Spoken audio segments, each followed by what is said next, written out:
Well, I'm very excited that you were telling me with your group, you have an officer class, and you really make it a learning environment. I got to see them working today and doing some video and that type of thing. But you're also going to be doing a book study. So tell us about this book study. So there's a reason why we're doing it, actually, which was last year we had a really rough year.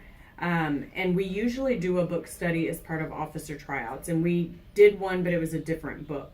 Well, I have read John Gordon books in the past, and so they have two, which is The Power of Positive Leadership and The Power of Positive Team, of the Positive Team.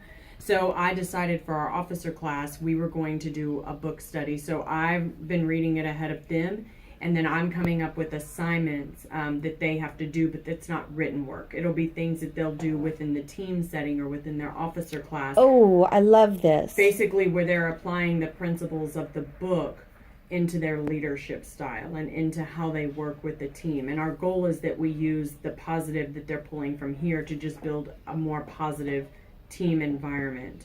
And they see that from the student leaders. And I know that you're actually putting it into action. That is unbelievably cool. As I'm talking, if you can think of maybe an example of something they're doing. But you know what I would do with these kids? I would totally tell them to write this up as an essay. They could use it in college interviews to tell them that they use this and how they did it. I would think that would be very powerful for them going forward to say, I did this activity, yes, and as part of dance. in dance team, and here is how I put it into. As a mother of a college kid, So beyond what they're doing for you, they should really see the benefit of that. That would be amazing. And we were talking about it, my assistant and I, because we're trying to think of things. We make changes to our program every year. And I think moving forward, we're going to take the book study out of the officer tryout, because what we've done in the past is we've done the book study in the officer tryout. We may talk about it here or there, but then it's water under the bridge and it's never really applied. So I'd rather get the leaders in, do the book study throughout the year, and have them applying it instead of them just doing it as a tryout and it's forgotten information. Oh, I think that's perfect. Perfect. So what are some of the highlights of the book?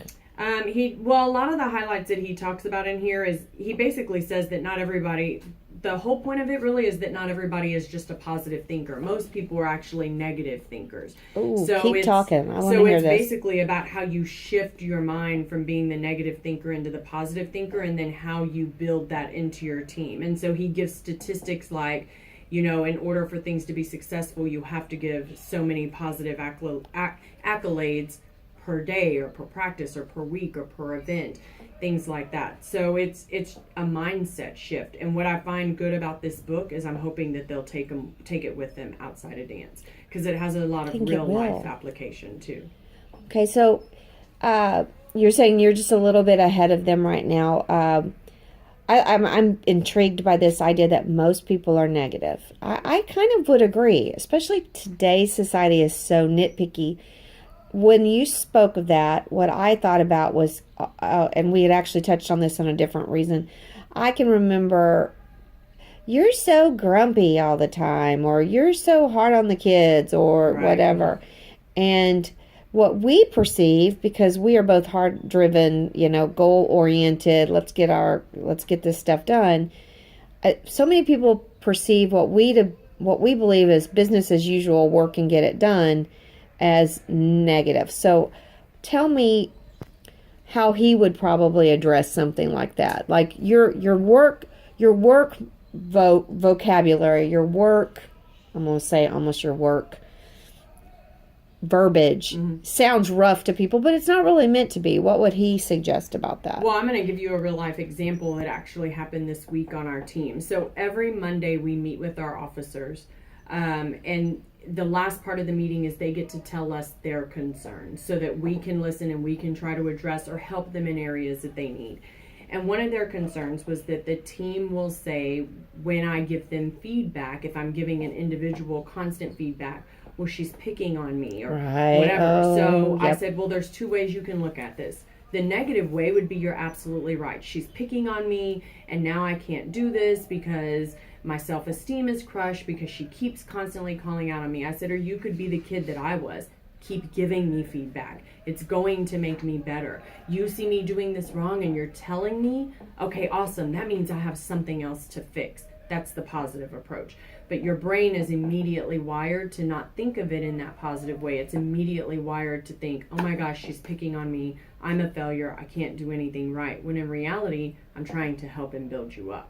Right. So it's just how you can look at the same scenario in two different ways. I think that needs to be on a poster, a billboard, a T-shirt, maybe a viral video.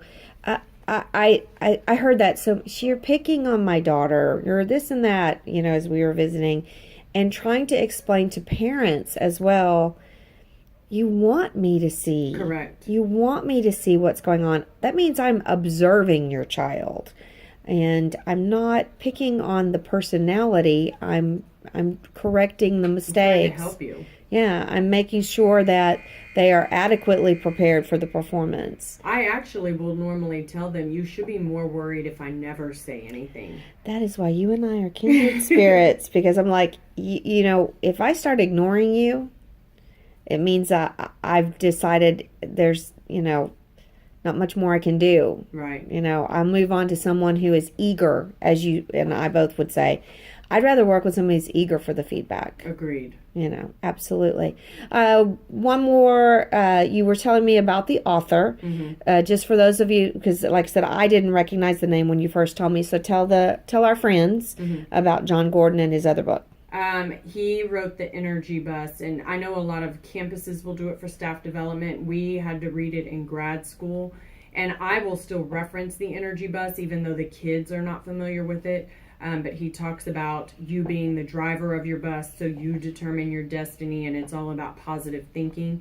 And he talks about surrounding yourself with either positive people or energy vampires, and they're basically just going to suck the life out of you. Mm-hmm. And so I will talk about that sometimes. I'll be like, you're either on my bus or off my bus. Which would you prefer to be? There you go. So they don't know about the energy bus. They just know that I make those references sometimes. Well, and it probably drives you. Yes. All right. Well, that's fabulous.